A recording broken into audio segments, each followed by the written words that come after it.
Синоќа во преполна сала македонската публика повторно беше сведок на несекојдневната харизма, енергија и музичка длабочина на Игор Џамбазов. Човекот кој веќе 3 децении не престанува да ја обликува македонската уметничка сцена. По издавањето на албумот Првите 30 пред година и повеќе, Џамбазов, Гуру Харе и неговиот бенд се вратија пред домашната публика со уште еден концерт кој беше многу повеќе од еден обичен концерт. Тоа беше емотивна ретроспектива на живот посветен на сцена. Живот кој паралелно пулсираше во театарот, на телевизијата, во литературата и можеби најискрено во музиката. Игор Џамбазов од секогаш бил глас на едно време. Актер, шоумен, писател, хроничар на генерации. Но токму преку музиката и особено преку блузот, тој го зборува својот најличен јазик. Првите 30 не е само албум, туку звук на 30 години љубов, падови, победи и спомени. Неговите песни не се напишани, тие се доживеани. Синоќешниот настап беше своевидна исповед, без филтри, без глума. Љубителите на блузот, но и оние кои го следат Игор од неговите почетоци, можеа да почувствуваат дека стои пред нив човек кој не глуми уметник, туку тоа е до коска. Со топла, малку рапава емоција, тој ги водеше присутните низ теми на загуба, љубов, страв и носталгија. И сето тоа со една неизбежна доза на хумор, како само тој знае. Со албумот Првите 30, Џамбазов и Гуру Харе не само што заокружија едно поглавје, туку создадоа сведоштво за зрелост, за слобода и за тоа што значи да останеш верен на себе. Публиката синоќа не дојде само да слуша музика. Таа дојде да го почувствува Игор Џамбазов како што било секогаш. Искрен, свој и неповторлив. 30 години подоцна, Џамбазов не стивнува. Напротив, неговиот блуз звучи пореално од кога било. Ако ова беа првите 30, тогаш Македонија со нетрпение ги чека и следните. Веќе влечете долгогодишна традиција со Игор? 30 години минатата година прославивме со албумот Првите 30. Што значи дека ќе има и втори, веќе ги почнавме вторите 30 заедно. Така. И некако е незамисливо да се види само Игор на сцената, нели секогаш одите во комплет. Дали се сеќавате на вашиот прв настап? Мене ми текнува на првата песна која напишавме заедно. Таа е песна што до ден денес со задоволство ја изведуваме, ќе отсвириме и вечера, се вика Да си жив и здрав. Некако спонтано кај него дома настана, јас ја направив музиката, тој текстот. И во еден момент свативме дека многу добро можеме да соработуваме и после тоа почна едноставно песна по песна да се редат. Првиот настап искрено не ми текнува каде беше, бидејќи многу одамна. Има ли нешто конкретно што ве врзува за да ја одржите соработката сиве овие 30 години? Апсолутно. Како прво Игор го сакам и го почитувам бидејќи еден од последните Дон Кихот и луѓе што безрезервно се дава и после толку години на сцена е безкомпромисен, значи нема кај него калкулација ке се штедам или ова, се дава 100%, тако сум и јас и мислам дека тоа не поврза и до ден денес уживаме да го правиме ова заеднички што го правиме. Така. Од каде најчесто, ќе го прашам истото прашање Игор, меѓутоа и вас да ве прашам, од каде најчесто ја црпите инспирацијата или која ве била иницијалната иницијатива за да го отпочнете се ова и да се занимавате и да музицирате, нели и да го следите блузот? Па ете, блузот сам во суштина е една музика која можеби не е комплицирана хармонски и е музика која е искрена, директна и ги одразува вистинските чувства, а честопати ги коментира состојбите околу нас. Така да тоа е некоја водилка која ќе ги заслушате песните или се интимни за чувствата што ги имаме, или па коментираме некоја одредена ситуација во општеството, во државава, во светот. Тоа не крепи до ден денес, едноставно директноста и искреноста према публиката и публиката тоа го препознава и го цени. Имате ли некој заеднички омилен блуз артисти двајцата или сте поделени? Па види, и блуз и рок ги сакаме заедно многу, Pink Floyd, например, Deep Purple ги сакаме, Джон Ли Хукер, Muddy Waters од блуз артистите, B.B. King го обожуваме, Ерик Клептон. Кој е оној што ги држи конците за да опстои, за да сте на сцена цело време и за да креирате и за да музицирате, кој тој што ги држи, што ги потегнува конците цело време? Па види, не може да се каже така, некако работите ни се поделени, јас сум оној што го води бендот, значи што се грижи околу музичкиот дел да биде се во ред, се на место, знаеш. Кога создаваме заедно, тоа се моменти кога ја и он се осамуваме, се дружиме и обично излегуваат песни. А инаку вака ни се поделени работите, јас се грижам, значи затоа е Гуру Харе бенд. Се трудам секогаш да бидеме на време, исполнителни, да звучиме добро, да направиме добра проба. Игор е задолжен пак за таа комуникација со публиката да биде безпрекорна. Така да некако сме си направиле една врска досега и воопшто не гледаме кој до каде и кој од каде. Едноставно не пипаме нешто што функционира добро. Така. После сиве овие години, како би го карактеризирале Игор како човек? Што би кажале за него, без негово присуство? Па и во негово и без негово, можам само да кажам дека ми е жал што не гледам на повидок некој нов Игор Џамбазов. Тоа е последен од оние, ја што ги викам, артисти од стариот ков, што пред малку ви кажав. Луѓе што го живеат, она што го гледате на сцена, тоа е он приватно. Нема еден Игор дома, еден Игор вамо, еден Игор тамо. Тоа е Игор Џамбазов. И мислам дека со тоа ме освои и затоа го сакам, го почитувам и затоа работам со него толку години. Ви благодарам многу. Благодарам, поздрав до гледачите на Хајп телевизија.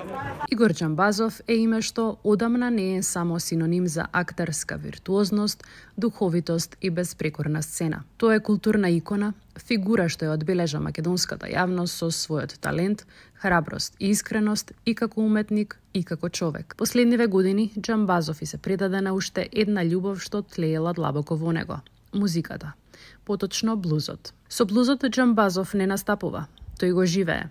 Во секој тон, во секој стих и секој гласовен здив се чувствува животна приказна.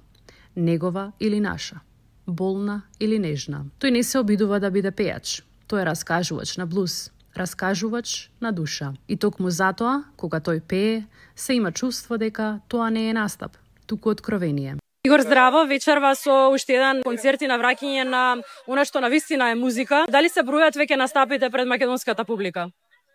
Леле, никош не сум помислил на тоа. Колку пати ние всушност сме свиреле. Многу, за 31 година. Па сега, ајде да не импровизирам многу со бројки, да речеме Гуру Харе и јас со различни состави, па може би 500. Така? Да, може би 500. Имало години кога сме имали и по 40 и по 50 концерти. Па види, под концерт подразбирам кога има 500, 1000, 2000, 5000 души. Свирка во кафич не е концерт.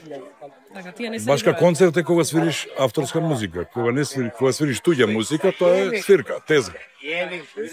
Се сеќавате ли на првиот настап или првиот концерт со Гуру Харе? Како не се сеќавам? Тоа беше во Прилеп. Пред да ги направиме тие легендарни концерти во Универзална сала, кога 3 пати поред ја наполнивме без да никој знае наша песна нешто, отидовме на пробно во Прилеп. И во тамошниот хотел се договоривме со тогашниот директор да настапуваме во салата за појадок што име, во мезанинот на хотелот. И свирката беше Гуру Харе, јас и Тијана. Како пратечки вокал, а ние со 2 гитари. И дојдоа прилепчани на матине журка од 12 на пладне и ние им свиревме блуз во хотелот. Они се облекле во матурските фустанчиња на љубави што ги има. Тоа не оти многу разбра што свириме ние, но нас ни требаше потврда дека не бива. Дека на пример не бива уште, ни ние не верувавме толку многу во тоа. Ова е 97 година. Значи одамна. Многу одамна. Така. Го прашав и Гуру Харе, ќе те прашам и тебе, кој е тој што ги држи конците за да е веќе 30 години обстојувате на сцената, да креирате и да музицирате сиве овие години? Па нема шеф во фирмата. Кај нас ние работиме по стариот систем од бившата држава, самоуправување. Ние самоуправуваме самите со себе и со нашиот бенд. Не сме имале шефови. Во главном сме биле Гуру Харе и јас. Јас на една страна како изведувач, како актер, шоумен, не знам што, музичар, а тој од другата страна со својот бенд. Се неговиот бенд не претрпел многу измени, но за овие 30 и кусор години продефилира Многу музичари. Можеби сме свиреле со повеќе од 30 музичари кои сега има своји бендови и така натаму. Барем по неколку концерти имаат свирено со нас. Да, Гуру Харе е шеф на бендот. Ајде да кажеме дека јас сум заштитното лице на бендот, на проектот. Но еве, функционира. Ние сме податливи за ваков вид на свирки, клубски свирки. Ние свириме блуз. Блузот најубаво се чувствува, најубаво се доживува кога е во затворен простор и блуз пред 5000 луѓе не признавам јас таков блуз. Но затоа кога свириме на отворено и репертуарот е малку различен. Ке отсвириме 1, 2, 3 блуза во чест на тоа што сме блуз бенд 30 години. Но тогаш свириме повеќе кавери, обработки мои на познати светски хитови и свириме некои фанки работи што ги имаме, речеме време за плачење, денеска свириме во фанки ритам.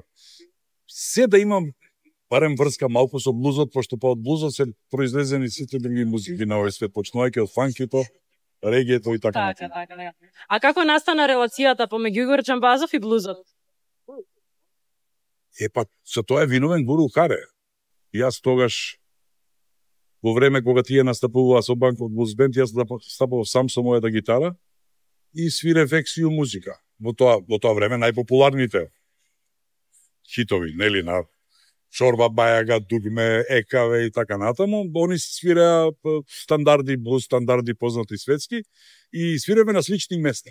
Понекогаш се случуваше да свириме на 30 метри. Јас свирам во едниот кафич, тие свират во кафичот спротива. Кој прв заврши, оди кај овој другиот. Па му влегува во програмата и така натаму. И од таа дружба произлезе дека јас сосема имав утнато музиката со која се занимавам. Од јас тогаш почнав да се појавам на Макфест, време за плачење, па со Тања, Лидија и Џони Апелгрен. То и како да заглибив малку во тие поп води, а јас никогаш не сум бил поп фраер, јас сум бил рокер од дете, плюс што сум романтичен и приватно и во моите текстови, во мојата музика. И така некако Гуру Харе ми објасни дека човек што пишува такви текстови, што ги доживеал, моите текстови повеќе од половината се based on a true story. Дали мене што би се случило и на овој народ, кутар што му се случиле. Така, одговор на прашањето, нема шефови, само управување. Така.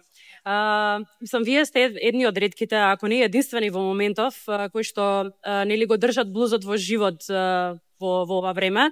Колку е тешко да се опстои доколку нели се свири и креира блуз во денешно време? Па ја не знам дека освен нас некој создава македонски блузови оригинални. Постои само еден бенд во Македонија кој го прави тоа и тоа е можеби првиот професионален блуз бенд во Македонија. Се вика Crossroads Blues Band од Прилеп. Да, и не знам, можеби сега од помладава генерација јас не ме личи на години да одам по клубови, но ми кажува дека има нови бендови, млади луѓе кои ја засакале блуз музиката и баш добро свиреле. И еве, чекам да чујам некои од нив. Значи, тоа што луѓето пред 30 години не веруваат дека може да се напише добар македонски блуз, јас ги демонтирав 1000 пати.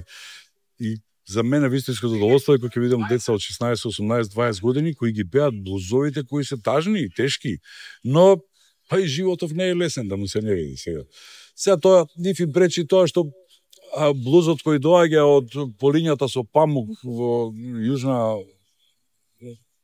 јужните држави американски, има врска со нас, има.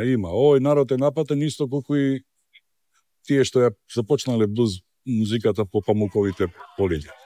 Но еве гледај, кога ги чујам сега први сега се штима Таци, стима Харе, наборго ќе почнеме и можеби ова е прво интервју во животот кој ќе го завршиме и јас ќе се качам на сцена веднаш. Баш како вистинските звезди. Да. Дали имаш некоја инспирација, дали е блуз артист или било кој, дали си имал блуз инспирација или сега дали црпиш од некаде инспирација за твоето музицирање? Јас сум Клептон тип. Значи, Клептон е човекот кој ја доведе таа музика до совршенство, избегнувајќи ги при тоа стандардите, блуз стандардите, воведувајќи една своја линија, една нитка посебна, го направи блузот многу по комерцијален, не е убав збор за блузот, многу поприемчив на обичната публика. Еве, дури и вие од вашата генерација знаете сигурно 10 песни од Клептон. Од Лейла, па не знам до Change the World и така натаму. Па, инспирација поготово овде во оваа држава за да напишеш блуз на секој чека. Па има ли поголем блуз од ова што се случи на Македонија?